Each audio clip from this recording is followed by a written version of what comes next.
the return of the late night boys. It's been a long time, but we're back.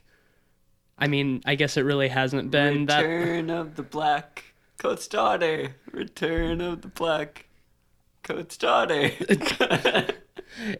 It hasn't really been that long, I guess. It feels like a long time for us because we haven't recorded in like 3 weeks, but y'all did just get an episode last week. But we're coming at you from our new digs here in Durham, North Carolina, our inaugural Southern episode. I'm your host, Matisse Van Rossum, and I'm joined by Benny Boy Sheets. We out here sitting in the corner of our room looking at the wall. Yeah. Forgive the sound quality. We're recording in our kitchen. And we're also happy to be joined by returning guest Cleveland Mosher, creative director at Light Arc Studios. Hi, Cleve. Hello. Thank you for joining us again. Our listeners may remember Cleveland from our 4th episode when we talked about torture porn for like 4 fucking hours. Yeah, that's right. That was an interesting time. But Cleveland is in the room with us this time. It's not remote. Yeah. So. And last time was over 6 months ago. Yeah, that was a long time ago. Once again, excuse the sound quality. We've only got 2 mics, so Ben and Cleve are sharing one. Eugene is actually not with us this week. He's back up He had a terrible hook accident. Yeah, he was trying to jerk off with his hook hand. You can imagine how that went. Yeah.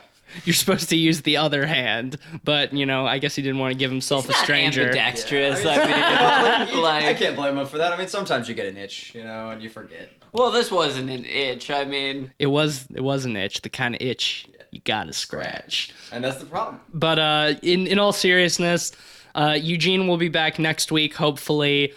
He's up in New York in his new digs, but his internet is not cooperating enough to have him Skype into us. So sadly, Eugene is not here, but there's still 3 of us. So that's more than the last episode. And we're going to be talking tonight about a film that I had not even heard of until like a week ago. I had not even heard of at all. Neither had I. It's a film called The Blackcoat's Daughter. It came out last year, or it got its wide release last year. Directed by Oz Perkins, his directorial debut. I guess he's acted in some stuff, but this was his first feature film.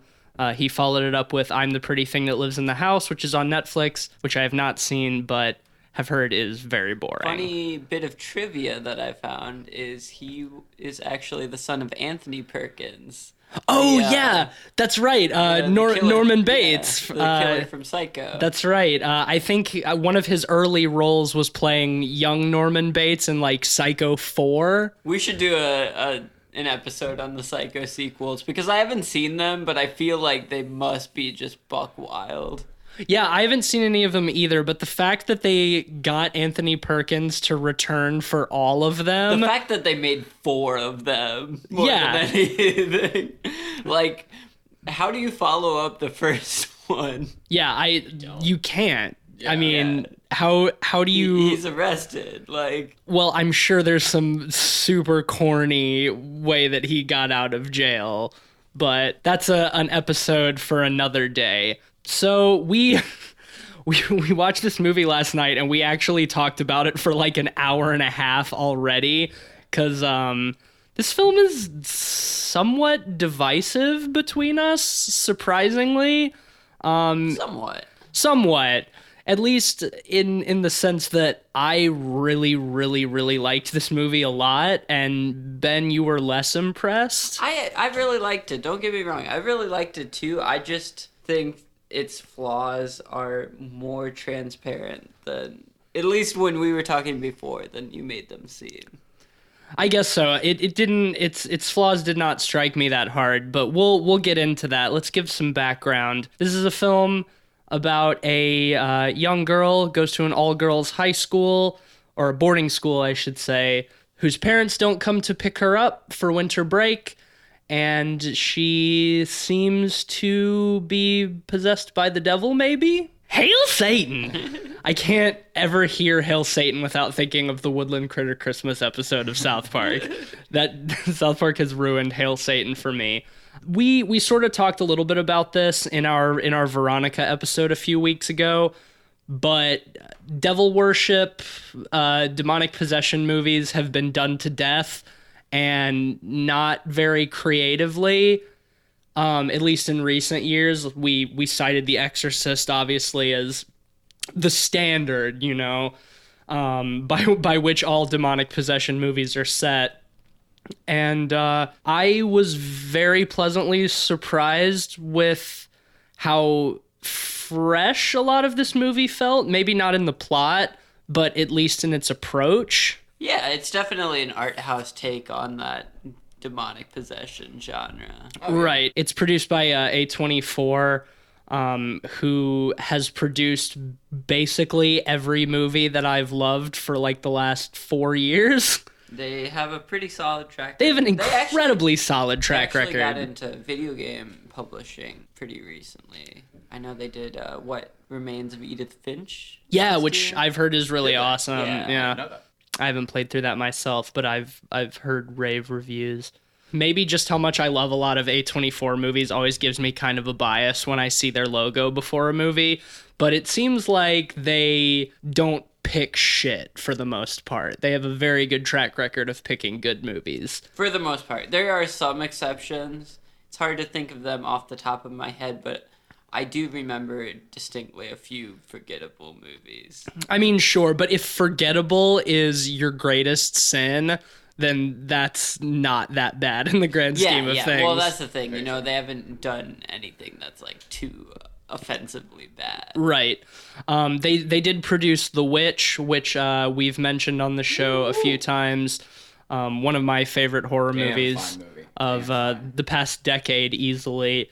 And this movie actually gave me a lot of the same vibes that The Witch did, but I mean, it's a totally different movie, totally different story, but the sense of like dread that just builds throughout the entire movie and that I'm just like uncomfortable for the most of the film, it's the same in this movie for me. Stylistically, they're similar too, I would say.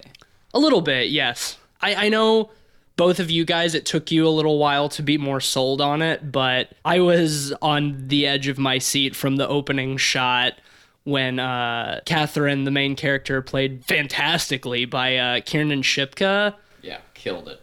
Wakes up in her bed, and this sort of black shape passes between her and the camera, and she looks up and says, I think she said, "Daddy, you came early," something like that, and then it cuts, and the movie like starts, and just like that was so unsettling for me. They intercut it with like a car crash a little bit. Well, yeah, her outside looking at like a burning car. That was a little weird to me. I thought it worked, but I was confused about the car crash with the rest of the movie. Yeah, I think it adds context by the end. The stuff we'll get into in a little bit. Tonally, it felt kind of strange. Sure, yeah. I mean, I was definitely confused by it. And then I kind of forgot about it, honestly, until the end. And then I was like, oh, yeah, the car crash. That makes a lot more sense now. We'll get into that.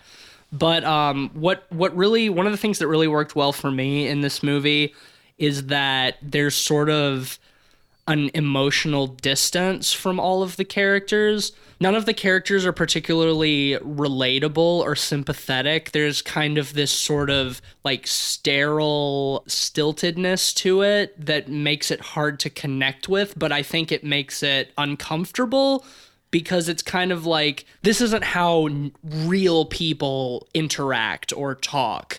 Kind of like in Killing of a Sacred Deer. Yeah, I was about to say the same thing. It had a similar style to Killing of a Sacred Deer in that everyone's very flat acting-wise and expressionless and mostly emotionless, you know? Like, you get hints of it, but it's usually pretty subtle. Yeah, it's like, I think I said this last night, it's like an amalgamation of what people are supposed to be like, but just off enough that it's unsettling. Yeah, the big difference in style between like Killing of a Sacred Deer and this is Killing of a Sacred Deer takes that aspect and injects a dark sense of humor into it, where this movie is very humorless. Yeah. No, there's no jokes and whatsoever. Sometimes I think that's a little bit to its detriment in this, because sometimes when it gets not so subtle in this movie, I feel like if it's a little, maybe not self-aware, but willing to add that sort of dark irony, it would have worked a little better. I don't know if I agree. Just because with Killing of a Sacred Deer, there's something inherently absurd about the premise. So it gets away with some of that like super dry, absurd humor. Whereas I think this movie is much more, I don't want to say generic, but generic in terms of its concept, that I think if it had started to get self-aware, that it would have taken me out of it a little bit. I agree with you that some of the stuff that is way too over the top, like when Kat's in bed and she's like under the sheets, like writhing, and then she bends over backwards, like in The Exorcist, like that is so jarring from the subtlety of the rest of the movie that it takes you out of it for a second. And I agree that's not the right tone that the movie's going for, but I think the fix for that is just take that shit out. Yeah, there were a few times when I was like, you don't really need this in the movie. This movie was interesting to me because it rode that line between being not subtle enough, especially in stuff like that, and being too subtle, where I think at times it felt like there was such a distance with the characters that they kind of felt a little too flat.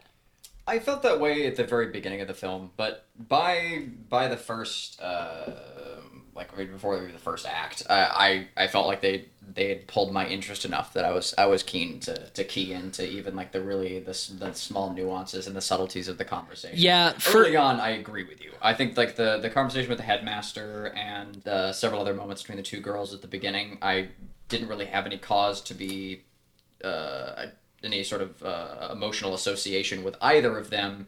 So I was just sort of left sort of floating as to who to care for or what to feel. So I wasn't really worried for anyone. I was just sort of giggling. But once I was given a reason to feel for the Anna, was it? No, Catherine. No, the other one. Rose. Thank you. Yeah, once we're given like a little bit more reason to feel concerned for Rose, I was more keyed into the conversations and how sort of obtuse they were. See, I was pretty sold on the distance and the subtlety from the very beginning. Like even in that first conversation with the headmaster, which is the first scene we get after the car crash bit at the beginning, that was what really keyed me into like this weird distance with the dialogue, especially the way Catherine is acting. And I think it does a really good job to set up the idea that something is wrong with her, because she's, like you said, being very flat, apathetic, kind of the tricky fake. Part is it's set up immediately, and her character is just that throughout the movie. It almost simplifies her character, where if there was a little more discovery of that, it would have felt like her character was more complex and had a bit more of an arc. I think it would have. I think having too much of that sort of development into the state that all the characters get would undercut. I think if they would have hinted at her instability a little more subtly at the beginning. No, I don't, because part of the fear of Kat is how unstable is she. And you don't know what she's capable of at the beginning, and you're trying to guess at it before she makes any moves. or goes. Well, way yes, off the but deep but end. that And that if you that would you cue more in, then that you would be lose the more uncertainty and the effective fear. if they were increasingly making her seem more and more unstable throughout the movie. They do a little bit of that, but I don't think they do quite enough. Because I think they start at too much of it. I think you think they jumped the gun a little Yeah, early? they play I their agree cards with that. on that a little too early. Yeah. And it I kind of didn't- simplifies their character Just a with the little one too like much. bending back shot, but I mean, Well, yeah, that's And it's so ridiculous, unfortunate but too, because like that could have just like just a quick snip and put that on the floor of the editing room. well, for And sure. it Like was- every time you it need to got lost, like a minute out of your run every time. time it got to that point for me where it went too over the top, it could have been fixed with a very simple cut. And I would be Like, willing that's to the bet thing. that those scenes went on for even longer, and that's actually what was cut. That wouldn't surprise me either. Yeah, I it's probably a compromise or a fight to get to that level. I think that part at the beginning, it does more than anything, it just sets the tone of the movie really well. Like we talked about last night too, the score does so much to Yes, increase the tension I in almost this. feel like The it best thing about the does film.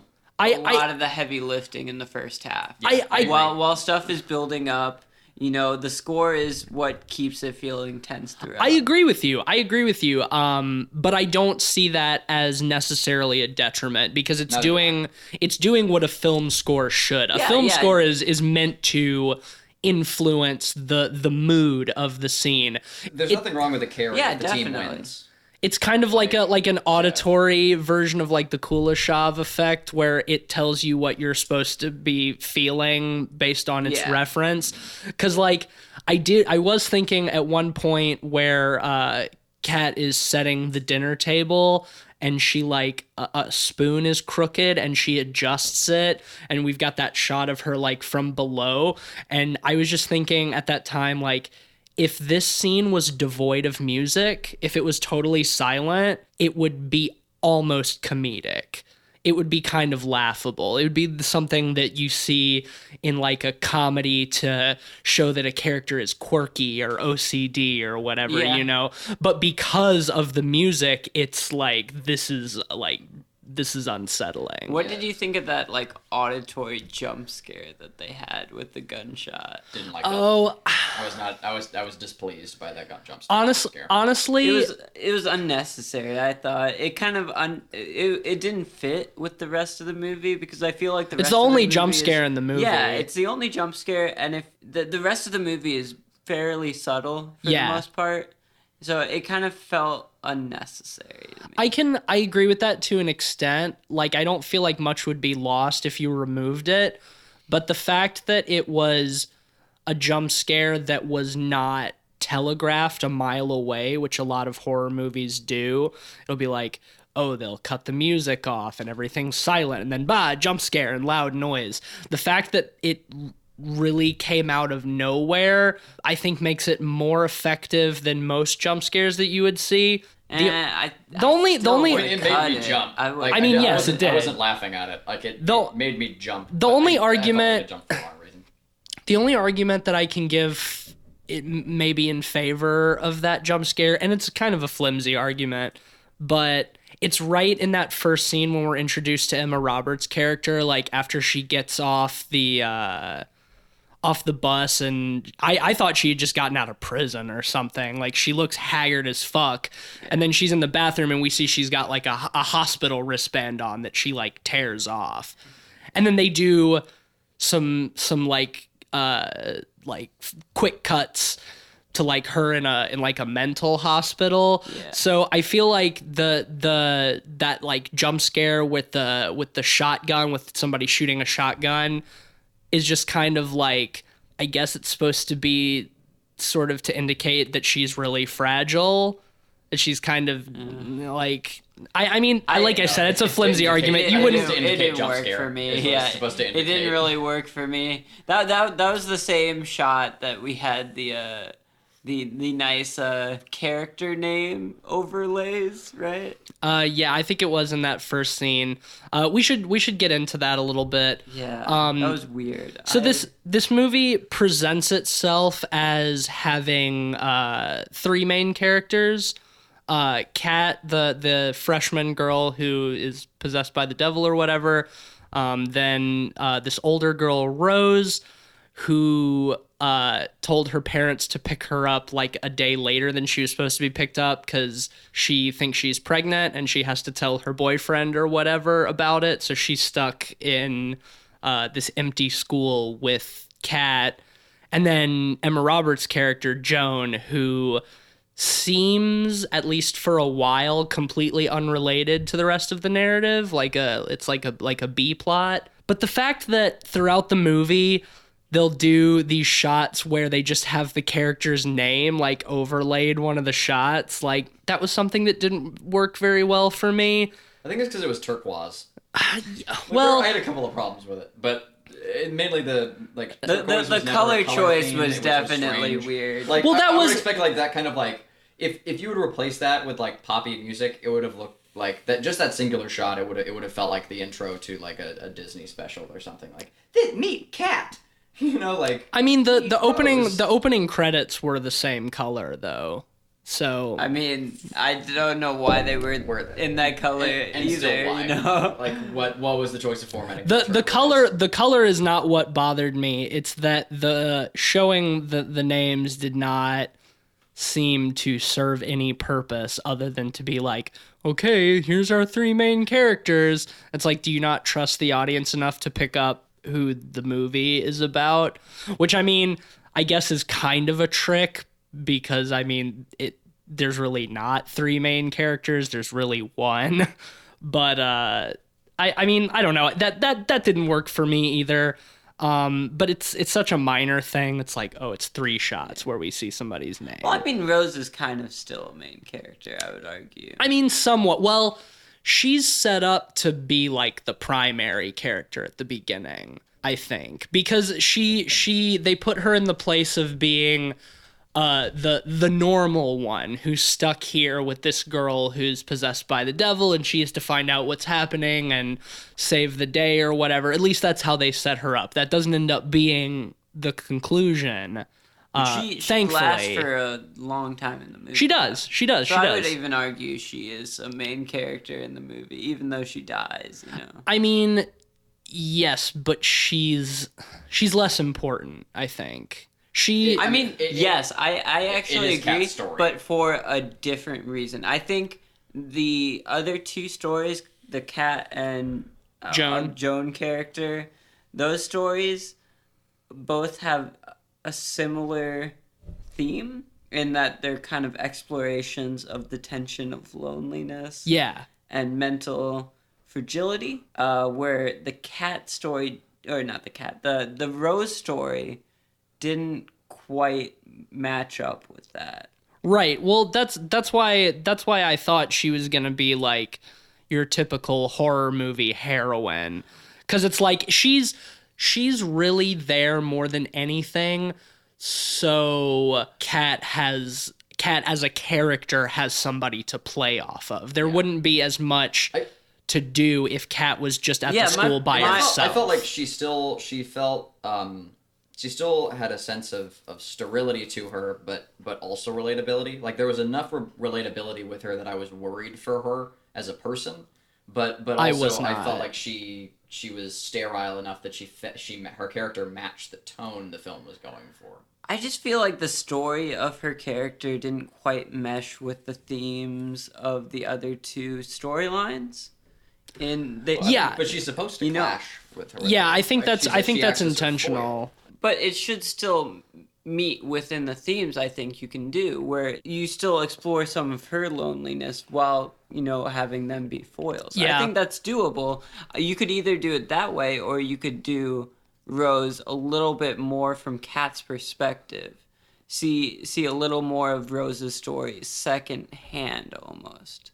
You get a little bit of that, especially later on when you reinterpret the scenes from Kat's perspective, which I thought was really cool. Yeah, I liked that too, which is why I think that they needed to do those scenes initially from Rose's perspective. Yeah. Because Kat's perspective later on, when we revisit those scenes, is part of the twist, I think. Yeah. Well, I agree somewhat, but I still think they could have explored those themes. Maybe. More in her storyline. I look at Rose more as a plot device than a character. She's there more like she's still like there's still something to her character, like she's important, but her place in the movie is really to be there to act as a window into what is happening with Kat from an outsider's perspective, because you get that inside perspective towards the end of the movie. Sure. It worked in that respect. Yeah. I just think since they did give her a narrative arc in it, and arguably like the most fleshed out arc in the movie, it should have been a little more focused on the themes of the movie. Yeah, I don't know if I agree with that. Just that I don't think that every character in the film should fit to like those core themes of Rose's. It focuses the film if they did that, you know. Though Rose does stick around for the majority of the film, there is definitely a noticeable shift away from her in the second act towards Joan, Emma Roberts' character. And that's where the movie picked up for me. Yeah, for sure. That's where the tension really started to ramp. Like, it was building before that, but when we start to get more into her character, I'm very, very lukewarm on Emma Roberts as an actress. I think she's kind of obnoxious in a lot of things that I've seen her in. But I mean, she's got decent chops. She's pretty good in American Horror Story. I thought she was really good in this. I thought she was good in this too, but I feel like she is kind of typecast to like pretty girl with problems. Like, she always seems to be playing like kind of like strung out junkie style characters, which is, I mean, she's not a junkie in this movie, but it's the same kind of thing. But I think I agree. I think she did a good job in this. And when she's at the bus station, she gets picked up by James Remar and his wife, who offer to drive her to the town she's going to, because, as we find out, she reminds James Remar of his daughter. But before we get to that, like when they're in the diner and he tells her that, there's like this really, really awful tension. And I mean like awful in a good way. Yeah. Like when he comes into her hotel room after she's like taken a shower and she's wearing a towel, sitting on the bed, and he comes into the room, and there's a very, very tense moment between the two, or not between necessarily the two of them, but we're at this point seeing this scene from her perspective, and it's a strange man in her room who she doesn't necessarily know the motives of his kindness for. Right. Well, and because of the distance from all of the characters, everybody in this movie is very unreadable. Very. And especially James Remar in this scene, because like legitimately that whole scene, I was like, he's gonna rape her. Yeah, something terrible is going to happen. Something terrible is going to happen, and then it doesn't. Yeah, and well, right, and even in their conversation, he says several things to her that could be taken as very dark, but at the end of the conversation, you sort of are set up to realize that he doesn't even realize what he's saying can be interpreted that way, because he's just a Christian man who wants to help. Right. And that he but yeah, like when does have good intentions. When she asks like, when are we leaving? And he's like, well, what's the hurry? Yeah. I was like, oh, right. And what he's actually trying to do is relieve the tension there and be like, oh, there's no rush. We're just having a good time here. And really it comes much more. Yeah, he's really just trying to like find out about this strange young girl that he's picked up on the side of the road to help, but like the way that scene is treated, he comes across as so fucking sinister. Yeah, and I thought that was very cool. I thought that was really good too. Good Christian, helper on the road to Nazareth, to make them almost appear as a villain at the beginning was really nice. That was a really nice touch. You know, when that was going on, they cut down to a shot of her with like what seemed like a piece of glass or like Something mirror or sharp, something. yeah, in her. So that she's I holding was in her wondering hand. if like she was gonna like stab him too at the same time. Yeah, during that scene. yeah, Like, I that definitely expected. added to the tension. Yeah, just the way he's acting and her fiddling with that piece of glass or whatever, like it really sets it up for like, okay, there's about to be a struggle. He's gonna try to rape her and she's gonna stab him, and then it totally subverts your expectations. And he's like, oh, there's a restaurant next door. Why don't you get dressed and come downstairs and have some dinner? And then he leaves. It's like, oh, yeah, he really is just trying to help. Yeah.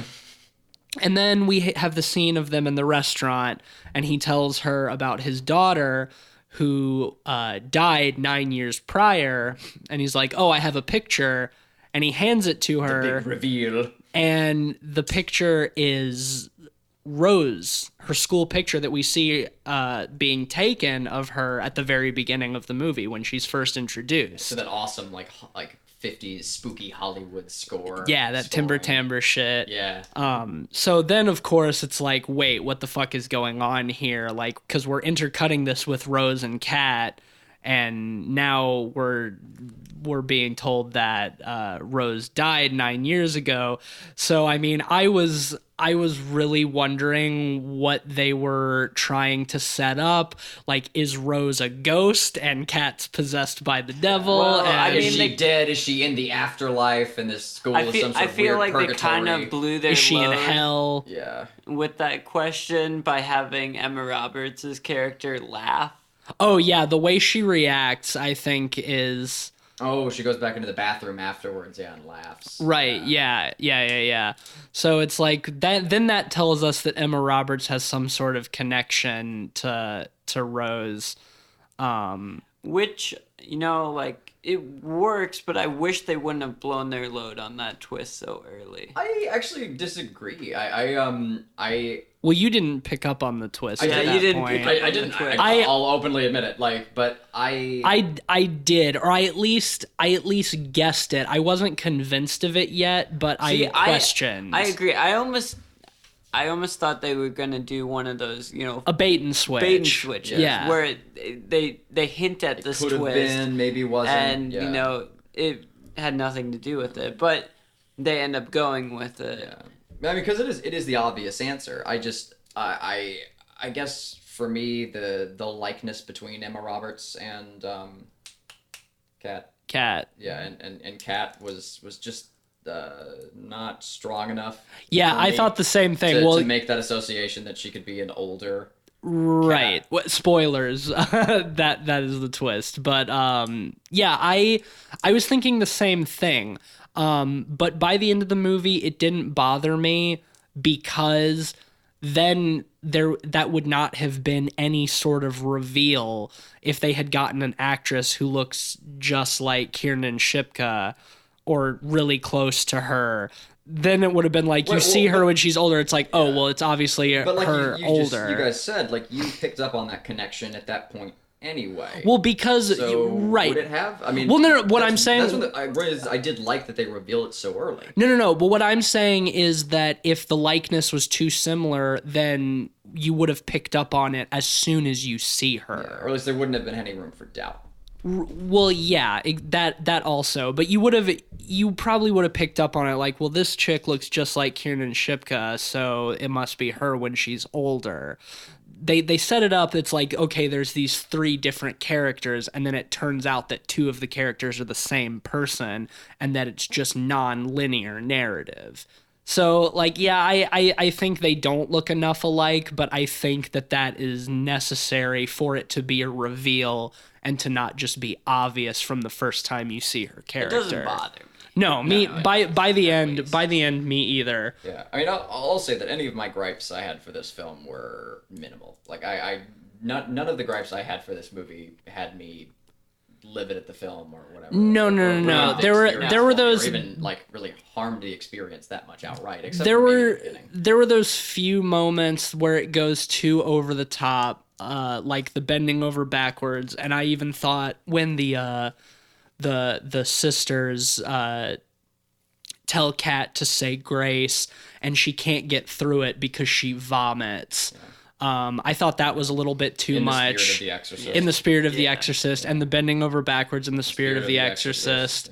Which was fine. And the hail Satan line later on. The thing that bothered me about that scene when she has all the heads next to the furnace and like the cop comes out is like the whole scene was like in a pitched down like audio. Yeah, like the cop's voice was like distorted. Yeah, and with the Hail Satan, it just was a little too much. It was too much. I agree. It went just too far because I thought everything else about that scene was really good. Let's talk a little bit before we get into the ending and our theories on the ending. Let's talk a little bit about some of the escalation of the creepiness because we haven't gotten into that yet, and there's one scene in particular that sets the bar really fucking high. I think you guys know the one. Oh, yeah. When Rose is in the bathroom and she hears a voice coming through the vents and she goes down into the basement to the boiler room and she looks through this little window into the room by the furnace and we just see Kat's silhouette kneeling and like... kowtowing. Yeah, like spasmodically like worshiping the furnace. Yeah. And like the music in that scene, and that shit was so fucking creepy. Girl watched Home Alone one too many times. Yeah. But like, I know that was the turning point for you, Cleveland. Like, yeah, I was taken. I was on board before that, but that part is arguably the most effective scene in the movie, and it's really simple too, but it's just done so well. The lead up is great. It's really fucking creepy. Yeah. Like, it's so unsettling. You can barely see Kat. I wasn't even sure if it was her in the shot. Like, yeah, it's just like this black silhouette, and just like the speed at which she's bowing and coming back up and bowing, it's like just spasming. Yeah, it's really fucking creepy, and it's so simple but so well done. Yeah. And I could definitely relate to Rose during that scene for me when she's in the bathroom and she hears the strange pitter-pattering around, because I've had what I think are squirrels in my attic for the past past month or so, and I generally live alone, and so when you're working away and then suddenly you hear footsteps or strange noises in your house, it's creepy. Thing you kind of want to think is, oh, it's a ghost, and you're like, no, it's just squirrels in my roof, you know. Right. We'll keep you posted, but yeah, well, hopefully it's not ghosts. Yeah, I'll be getting that dealt with very soon, but yeah, and then we later on, Kat just straight up kind of murders the two sisters. Oh, I do want to bring up the point too where Rose like barricades her door when she goes to bed that night. Oh yeah, well yeah, because that's another point where I was like, yeah, smart. Good after that scene where like Kat's laying in bed and Rose goes to like check on her, and Kat's saying that like because she can't get in touch with her parents. She keeps trying to call them and she can't get in touch. Yeah. And she's just like, they're dead. I know they're dead. And Rose is like, no, don't say that. Just go to like, you can't say that. Just go to bed. Everything will be fine in the morning.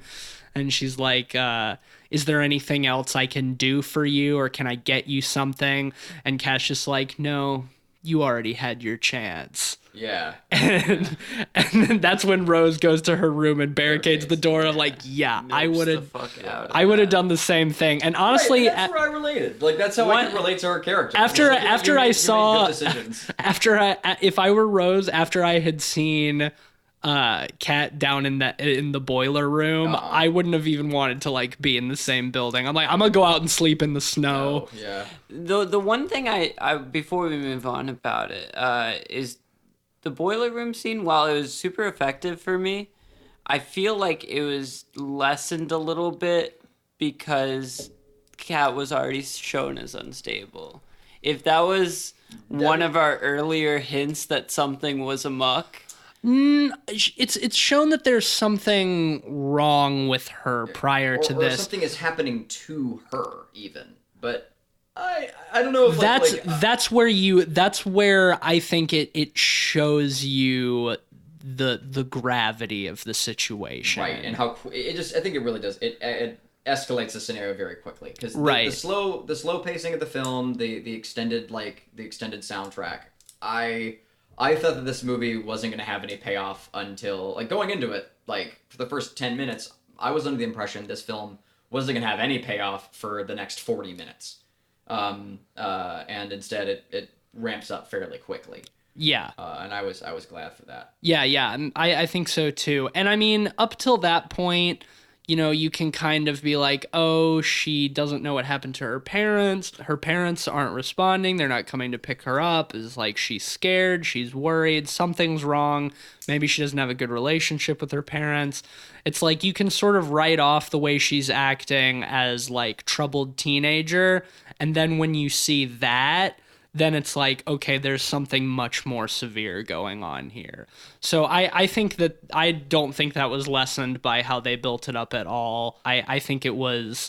Well, it's a little harder to just believe troubled teenager when, like, the music cues make you so uneasy every time she's on screen to the point where it's obvious she's unstable. I mean, yes, but the music is not just like that when she's on screen. The music's kind of always like that. Yeah, there's kind of always that sense of unease and dread. Yeah. Like the music is just kind of to me it didn't the tension of the music didn't set up the fact that she was insane. To me it set up that something was wrong, either like in her midst or not. Like I don't think it was enough. Well, that's a good segue into what we did talk a lot about last night, and is we can flesh out details as we discuss.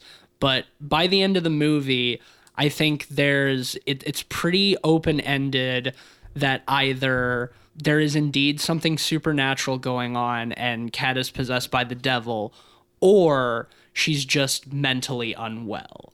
She's schizophrenic. Yeah, and I've been thinking about this a lot over the past day, and the more I think about it, the more I think it's only schizophrenia, and I don't think that base level just demonic possession even works.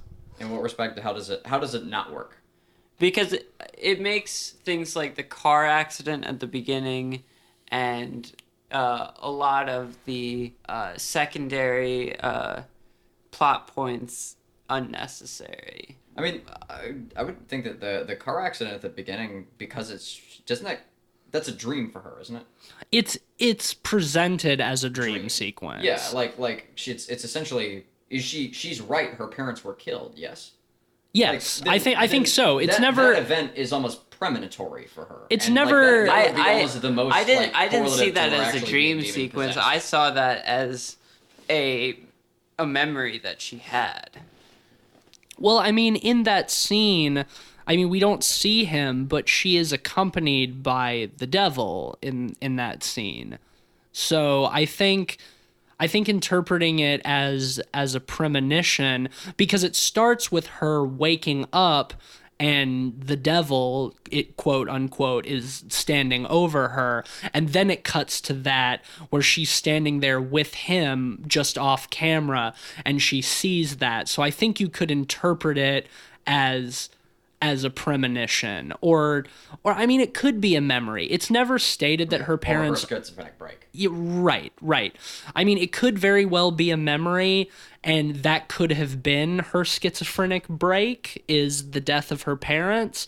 But I agree with you in the sense that, to me, though never stated outright, that Kat is indeed insane. That this is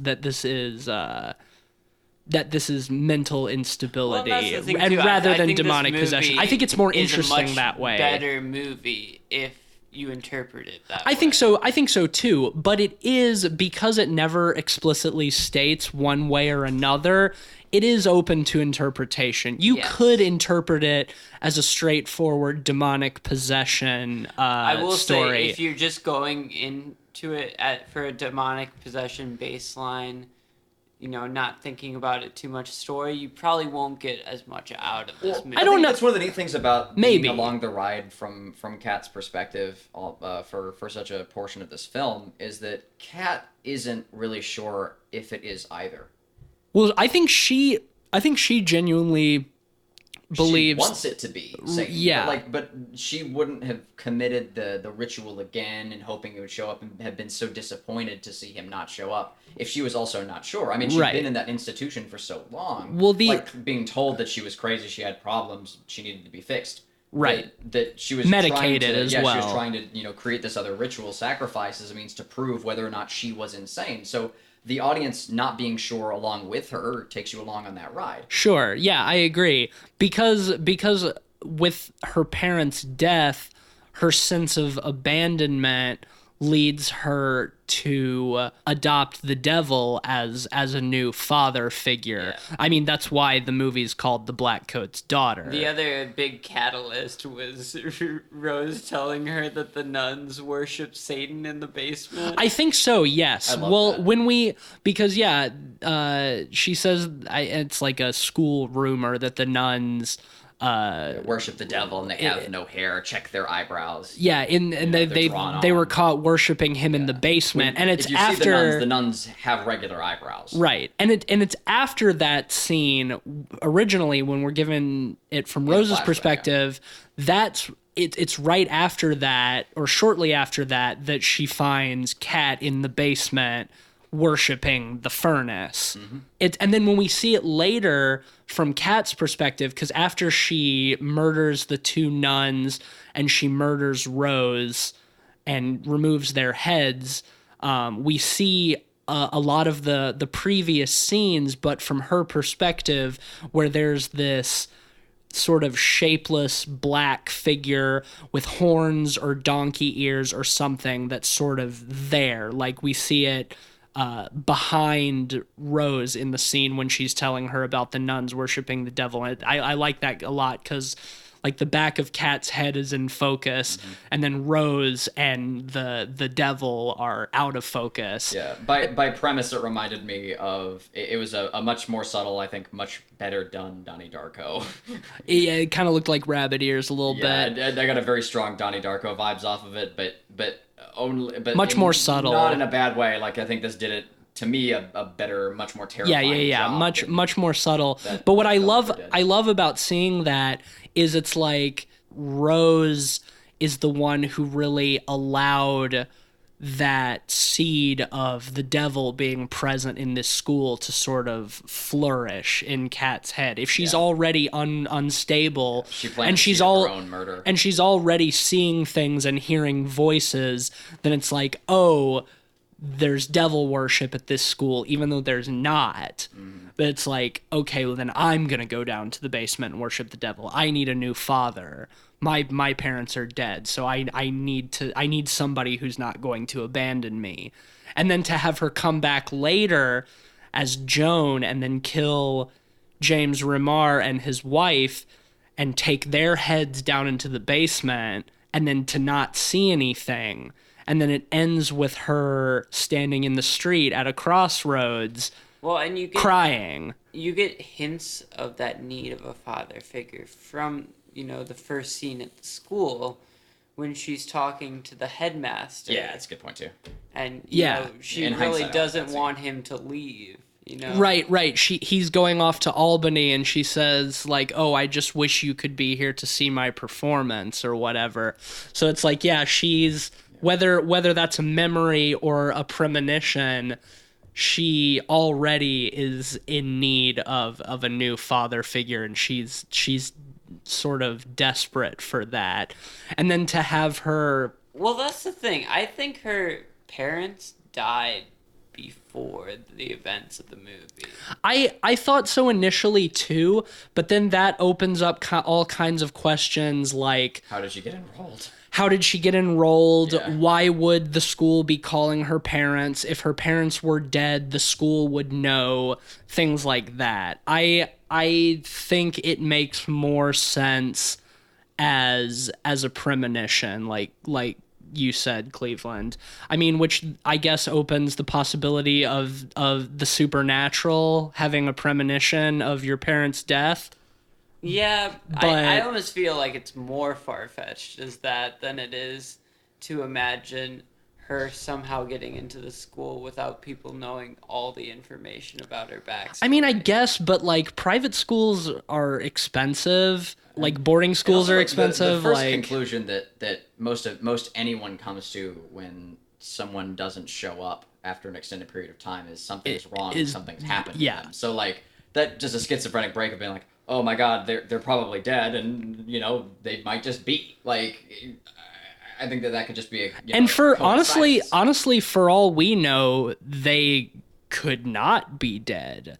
They might have just been coming to pick her up on Friday. I've been entertaining that idea like in my head all night. Like the thought that like she murders those people, cuts their heads off because her parents are dead, and Satan's there, and then her parents just drive up. Well, because oh hey honey, because Rose's parents aren't coming until a couple of days later anyway, and Rose keeps saying, "Oh, your parents probably thought the pickup was on Friday. I'm sure they'll be here on Friday."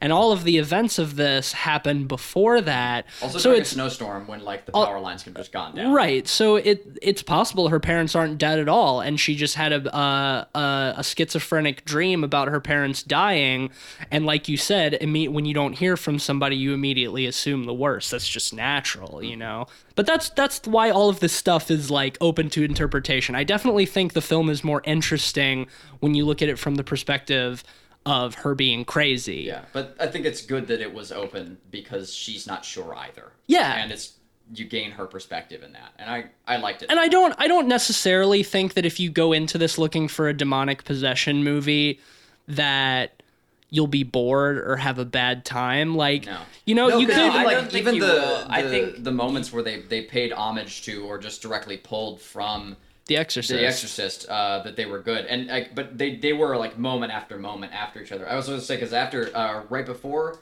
she vomits, she calls the nun a cunt. Yeah, or no, it's after that. It's after she throws up. Again, like right out of The Exorcist. Like there's just so many little points. But I think they're all very well done. That's something that we were talking about last night too. The possibility that she'd actually seen The Exorcist. Well, right. That if she is crazy and she thinks that she's possessed by the devil, her references for being possessed by the devil would probably come out of The Exorcist, because that's everybody's like go-to for demonic possession. So from that perspective, it makes the over-the-top Exorcist moments a little bit more forgivable for me. I still think they're too much, and that it would be better without. Or just specifically the bending over backwards bit. That one's cutting that like 2-second shot out. That one's the worst. That one's the worst offender for sure. Because it's just silly. They don't do the effect well enough to begin with. Also because the lead up to that, just like with the Hail Satan scene, is good, where we get that shot of her like lying under, totally covered by her sheets, and she's just like gently spasming, and then we cut to under the sheets and we see her face. If they had just cut right after that, it would have been perfect. Yeah, but then we get just started to come up and you cut away. Then we get like a 2-second shot of her legs bending back like over her going head. for a crab walk.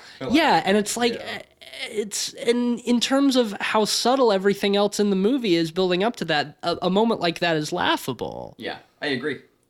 Well, and I agree. If you go into this movie just for horror, you're gonna have a good time. It's a good movie. I mean, it depends. It depends I'll be on watching it again. The thing is, you're just gonna get less out of it, I think, than if perhaps you see it as honestly, I think you'll get as much out of this movie as you go into it looking for. Yeah. If you go into it expecting just a straightforward demonic possession, Satan worship thing, that's what you'll get. Yeah, and I think it definitely. But done well. It helped us that none of us had really heard or seen that much about the film. Yeah, going into it, we were all pretty fresh, and our expectations were middle. The only reason I had heard about this movie at all was from a Red Letter Media video where Jay Bauman talks about how much he enjoyed that movie and how effective he thought it was And I mean, it was like in passing, like they mentioned it, and I was like, oh, that sounds cool. I want to check that out. So I suggested that we watch it, and I mean, I'm glad we did. Oh yeah. Yeah. Because it worked really, really well for me. But I definitely agree that if you look at it as an exploration of abandonment and loneliness and mental instability, it's far more interesting than if you just look at it as your straightforward possessed by the devil. Yeah. I said it after we watched the film, but I think that the movie achieves everything it sets out to do. I think so too. Yeah. I think so too. Before we go on to ratings, I do want to compare this movie really quickly to a movie, It Stares at Night. Or It Comes at Night. Yeah. It Comes at Night, which came out Last year as well. Yeah. They're very similar in style, I would say. I think so. You know, they're very subtle and kind of obtuse at times. Even. Yeah. The difference is this movie has a payoff. Yeah, that's my. It Comes at Night didn't really. Yeah, and I respect this movie for that. For sure. And if we're bringing up further comparatives, I would say actually the game Silent Hill 2. I did want to mention that at least once because the soundtrack. The In terms of the soundtrack soundtrack, for and also sure. like the distant conversation. I got that vibe pretty strong. Yeah, I can see lost that in as well. translation The kind of same feel. kind of style, and like the setting of this movie is really great. Like in upstate New York in the winter, and it's cold and bleak and dreary and empty. It reminded me, and you actually brought this up last night, Cleveland, but it reminded me in terms of setting of like Let the Right One In. Yes. Which is also about loneliness. And pacing. It's the same kind of thing. And having just moved from a place where winters are very much like that, like it's definitely the kind of thing that you can relate to. Like, yeah, winters like that are fucking cold and bleak and miserable and lonely. And I think it was the perfect setting for this movie. I love how the last shot is Emma Roberts standing out at that crossroads in the snow crying because Daddy wasn't there. yeah, she went back, she murdered again, she did the ritual, and Satan didn't come to her. So she was abandoned by her real parents because they were killed, or maybe not. And she was abandoned by her adoptive demonic father as well. Although the last part of that shot, she does look up at something off camera, so they could either be maybe she sees him finally, or maybe she's just staring off into the distance. Yeah, maybe Leonardo DiCaprio is still dreaming. Maybe he's not. Yeah, kind of. I mean, Inception's a I feel fun. bad for making that comparison. Inception's a fun movie. I will defend Inception for being a fun movie. It's not as deep as everybody likes. The top still spinning. Careful, you don't want to lose viewers. Yeah, or it's- listeners.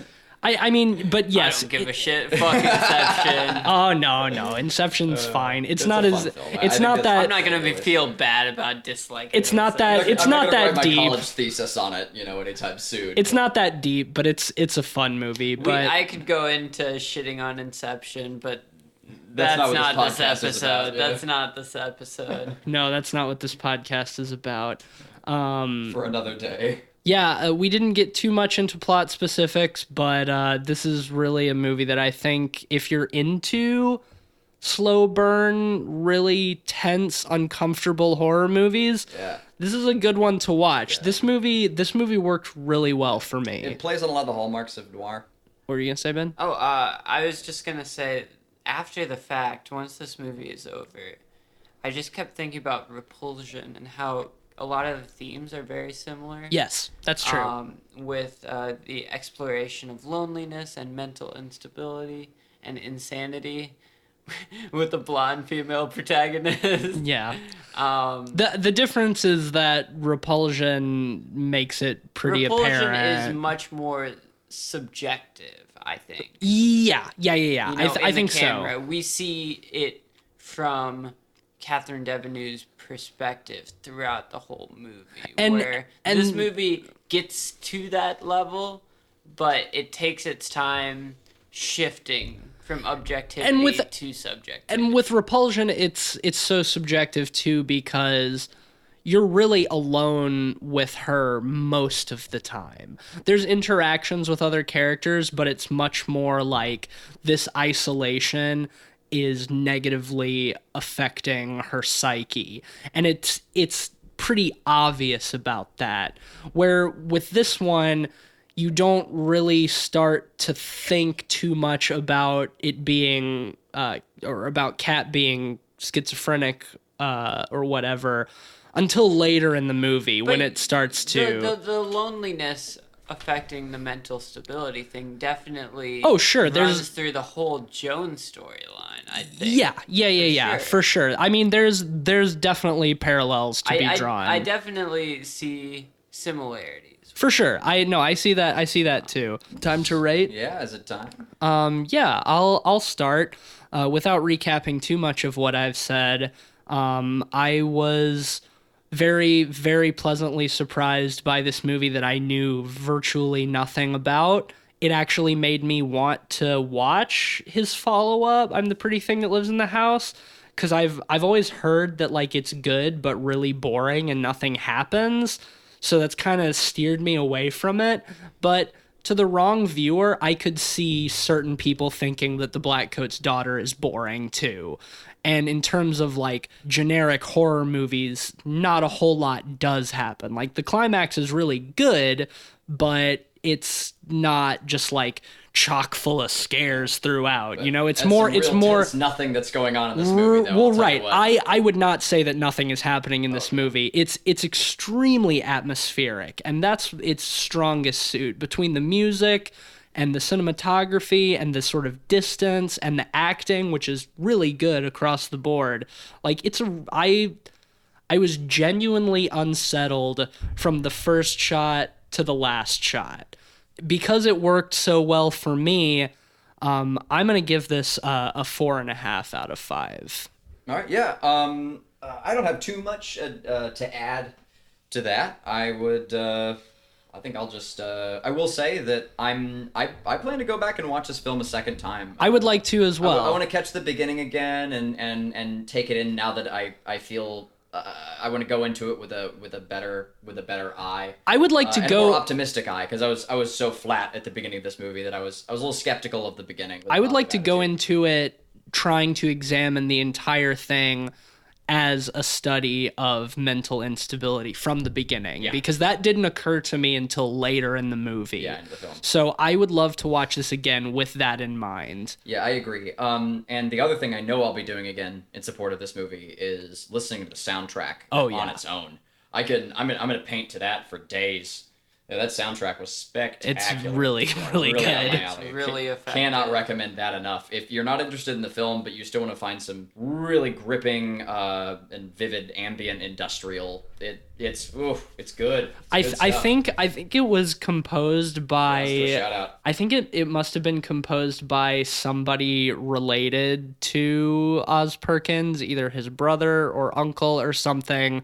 Because the composer's name is like Joseph Perkins or something. They share the same last name, so I feel like there's a little nepotism. I'll say that it didn't feel like nepotism. Hey, no, it worked. It worked really well for me. Yeah. So, what would you? It wasn't at all. What would you rate this, Cleve? I'm gonna give it a Hail Satan, Hail Satan, Hail Satan, Hail Satan out of 5 Hail Satans. So that's 4 out of 5 Hail Satans. Correct. Okay. I think like I said, when this movie's on, it's on, and it set out to do everything it planned to, and it wasn't the film of the year for me or anything like that, but damn, if it hit me well. I felt great about it. Yeah, so, right on. Great movie, 4 out of 5. All right, Ben.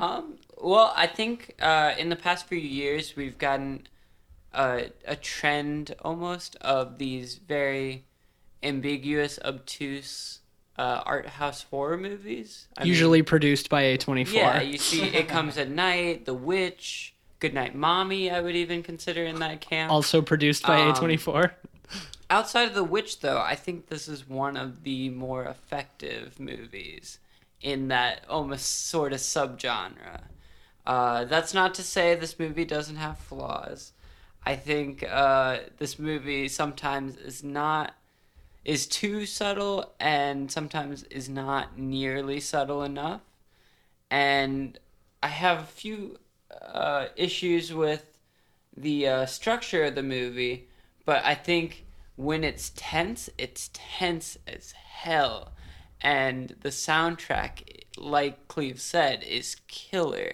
So I think, the movie isn't without flaws, but I think I would give this movie a 4 out of 5. So that will give The Blackcoat's Daughter an average rating of 4.2 pods out of 5.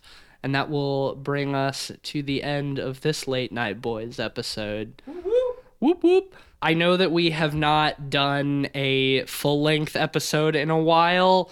We will be doing one soon, but we're going to put it off at least one more week because Hereditary just came out, and we are, aching to see that movie. Yeah, we were going to cover it this week, but we were too busy moving. Life. So, yeah, life gets in the way of podcast. Truth. So we're 90% sure the next episode is going to be Hereditary if we can get to the theater and see it.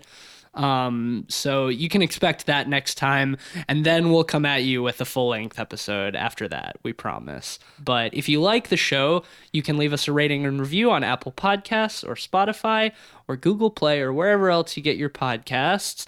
You can follow the show on social media at PodPeoplePod on Facebook and Twitter. Send us emails with recommendations, questions, anything you want. Social security card number. Social security number, credit card number. Send me a movie pass. Send us movie passes. Just Pay money for in us. envelope, Pay for us to go cash. see movies. podpeoplepod@gmail.com. Or do not actually send a social security number. I mean, or information to people. or That's- I mean, that's don't not tell all people people. what Don't to do. Don't tell people how to live their Don't tell lives. people what to do. I just want to make sure it's not a felony or something. Just playing it safe. Just playing it safe, Check out our Letterboxd page for a complete list of all of the movies we've talked about on the show, with some taglines and links to the full episodes. If you haven't listened to those already, letterboxd.com, letterboxd.com/podpeoplepod to see all that. Give us a follow. You can see what we're watching. Discuss the episodes with us and Yes, recommend also, us yes. some movies. Yeah, if you have movie recommendations, stuff that you'd want us to watch or you'd like to hear us talk about on the show, send us those recommendations and we'll be adding them to our Letterboxd Yeah, just comment watch list. on whatever there, and we'll respond right away. Oh yeah, send them all the flame on Twitter. You can. Yeah, absolutely. Get They love that. Eugene wanted me to shout out because of the hook incident. He is looking for a robo penis. Well, he told me that he wanted one made out of wood. I told him that would probably cause some splinters, Yeah, but but he was tons. really insistent on the wood. It's weird because when I had talked to him, he had just watched RoboCop, and he just told me he wanted to be Ed 209. Well, maybe we can find a middle ground and get him a clockwork penis. That's brilliant, just full of gears. Yeah. As many gears as I possible. might know a brass worker we could commission. Peen punk. Ooh, I like that. Nice. You can follow me on Twitter at Mr. Van Awesome. Wait, would it be clockwork or would it be cockwork? Cockwork. Yeah. Okay. There we go. It's peen punk cockwork. I don't know where to go from there. I don't think there's anywhere to I don't know how to go. recover from that. That's a shark jump. I think That's it. think that's the end of our show forever. I think Cleveland has buried us. Yes. Cleveland, Mission accomplished. All right, boys, I'm out. Cleveland, do you have anything you'd like to plug before we sign off? Yeah, follow us on Light Arc Studios on Twitter primarily, and our YouTube channel as well, Light Arc Studios. We've got some content we're putting out occasionally, some updates on our game, which is It Stares Back. It's going to be a horror strategy game that we've been cooking up over the past Not enough of those. year now, and it's still revving along. Hopefully there'll be a lot of updates on that pretty soon, so keep your ears to the rails. Now that we're folks. all in the same place, basically, Right. we It can go full stares You steam. can follow me on Twitter at Mr. Sheets if you want to fight me about Inception and try to tell me why it doesn't suck. I'll fight you about Inception. I'll also figure fight this you out. about Inception. We'll start a Twitter feud. All right, me and Cleveland versus Ben about Inception. All right, well, that brings us to the end of the episode. Thank you, as always, for listening, and tune in next week to hear our thoughts on Hereditary. And until then, if your parents die, take it from me, Satan is not a good father figure. Goodbye.